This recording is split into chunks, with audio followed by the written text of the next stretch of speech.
Hello YouTube, Legendmaster here with a new video. This one I had to speed up quite a bit just so I can get it all in. My team is the one I've been running for a little while my opponent's using kind of a pseudo-sand team with the biggest threats looking to be the Breloom and the Hydreigon. Although the Shell Smash Cloyster could be posing a lot of problems, my team does not like ice as Staraptor, Tornadus, or Thunder, or Landorus, and Breloom all hate ice. So half my team doesn't like ice, so that could be a big problem. But let's just get right in the match and see what happens. I believe his name was like Strudel7, that sounds right, yeah. Anyway, he loses with the Rotom Wash form, and I was like, well, 80 base, I should be able to take it any, no problem. Turns out it's Scarfed with Hidden Power, and I lose my best offensive physical attacker in the first turn. I was going to U-turn out and go to something that could take on Rotom Wash a little better, but Scarf, yeah. So now I know it's Scarf, so I'm going to go into Jirachi, which can take pretty much anything that he throws at me for hidden powers. But he's going to go right into Fortress as I sub up. And I'm feeling like I'm in a pretty good position, depending on what his team does. And so I'm just going to go for the Thunderbolt, thinking he might have the red card. A lot of Fortress like to carry that, so I smack him with one, and he decides he's going to just Volt Switch out. My sub's going to take that, though, I do believe, because it's a Jirachi sub. Anyway, he's going to switch right on out and go back into Rotom, telling me beyond a shadow of a doubt he is Scarfed. Not that I couldn't tell otherwise, but he's going to just Volt Switch again. He's doing Volt Turn coverage, if you will, between Rotom and Fortress. And I'm going to lose my sub there. And I was kind of hoping to get a Calm Mind up before losing my sub. Anyway, he's going to go into Hydreigon. I'm not really sure what it wants to do. And I don't really have anything that can just jump in on a Hydreigon. Breloom can handle it if it's not a speedier version with Fire Blast. And guess what? It's got Fire Blast. So Jirachi's going to eat that. His sub is, and it's going to lose the sub. And I'm going to just Calm Mind because I really don't know what I want to do against this thing. It's a big problem. So anyway, Jirachi's got a +1, not enough to really handle it completely, but it is enough to get me started. Anyway, he does miss the second Fire Blast, which really is in my favor.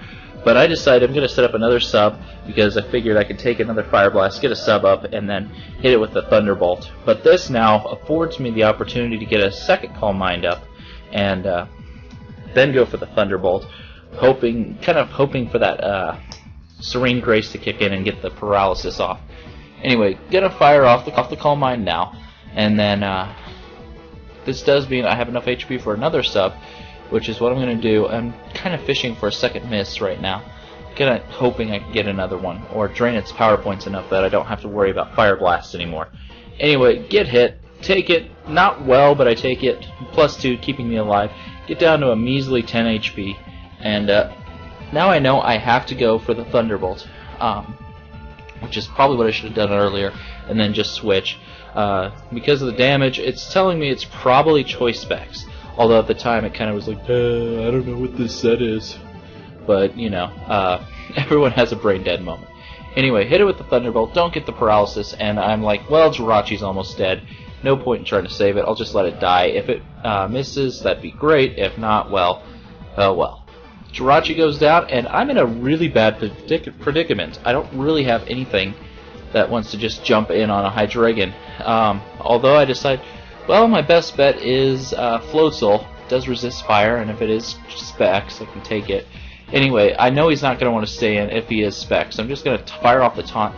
And I get it on Fortress, which is great, because now Fortress is more or less useless, and he's not going to be able to set up entry hazards. I can go into my own not Fortress, but into Ice Phobia, the Landorus, Therian form, get the Intimidate off,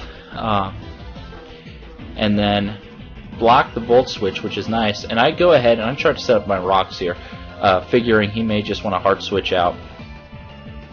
So I fire off my rocks, and Fortress doesn't go for that. He's like, no, I don't want to just let you get hazards up. I'm going to go ahead and rapid spin him away. So now I'm kind of in an annoying situation. I don't really have anything to hit a fortress hard anymore because I lost Jirachi and I lost Staraptor, which would have been really useful against Fortress. Anyway, Rotom comes back in, and I'm going to U-turn, figuring, well, I'm not going to stay in here until his taunt wears off, and then he can set up all over me.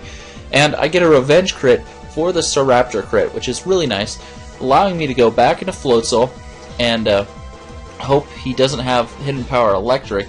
He fires off the Hidden Power, and I'm like, oh boy, this could hurt. Turns out he doesn't have the Hidden Power Electric. I'm guessing it's Rock. And so I'm going to just fire off a Waterfall, make him think I'm banded, which is kind of what I'm going for. If I can get him bluffed into thinking I'm a Choice Band, he may try to go back into Fortress, and then I can taunt it. And guess what? He does switch into Fortress, who takes the Waterfall like a champ, because it is Fortress, and Fortress has that awesome defense. And so now I'm going to taunt it, so he can't set up again. And I'm really not wanting Fortress to get those injury hazards up. I know if he does, this match, which is really not in my favor, is just going to go way downhill. So now I'm going to switch, go back into Landorus, and we're in a repeat. But not exactly. He's probably expecting me to try to get my rocks up again. After he tries Volt switching out, of course. But I'm not going to play the same game twice. I'm kind of learning this guy's strategy a little bit, which is kind of nice, and so I'm going to just go for the knockoff, get rid of its leftovers, and that means Fortress is going to die, guaranteed now. He's not going to be able to survive forever. Like most Fortress do, at least when they have the leftovers still. Anyway, taunt wears off, and I'm just going to U-turn, go into Fortress, so if he does set up hazards, I can get rid of him right away. And I get another crit. Landorus is just really ticked off today. He's just wanting to crit everything with his U-turn. It's like, you crit. That's what its new name should be. Anyway, he sets up the spikes. I kind of thought he would. And I'm going to go Rapid Spin. I'm like, well, there's no way he's faster. Or I'm faster. And turns out we're a speed tie. Because I'm running negative speed and negative speed nature. And he Volt switches out as I get rid of the rocks. Which I don't care. I've got great special defense too, so Volt Switch really doesn't do anything.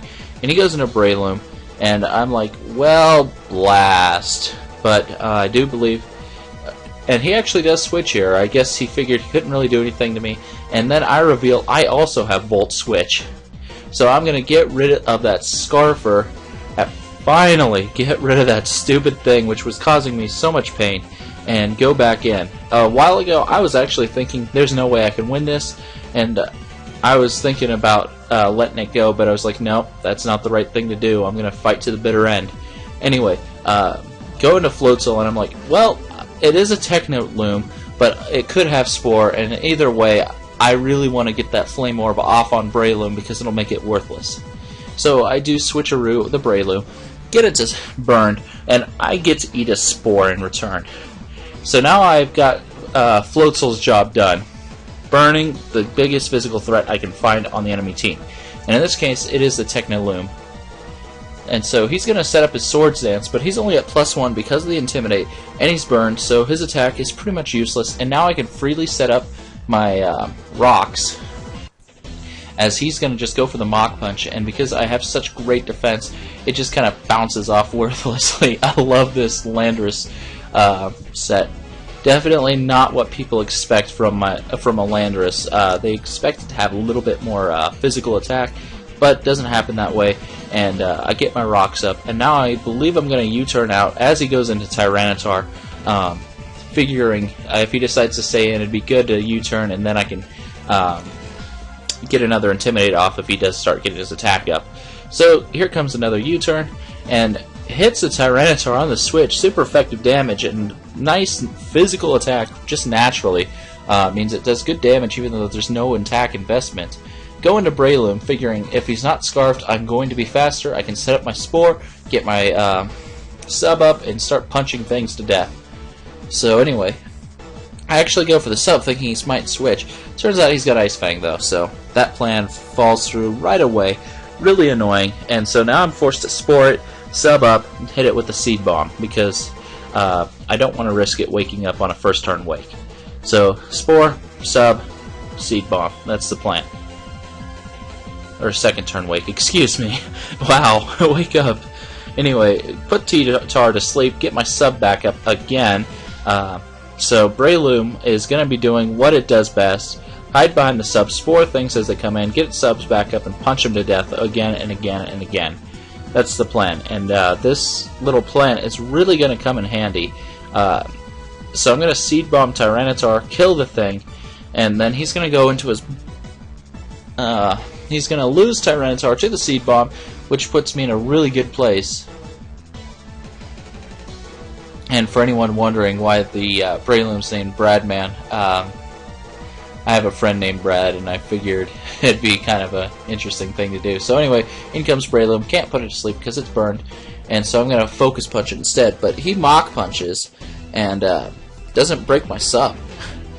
That burn really just completely shut down the Breloom, and so I can Focus Punch it, kill off Breloom, no problem, and that puts me in a really nice situation. Still behind a sub, I can Spore anything that comes in, and then start Focus Punching again and again, and just have fun with that.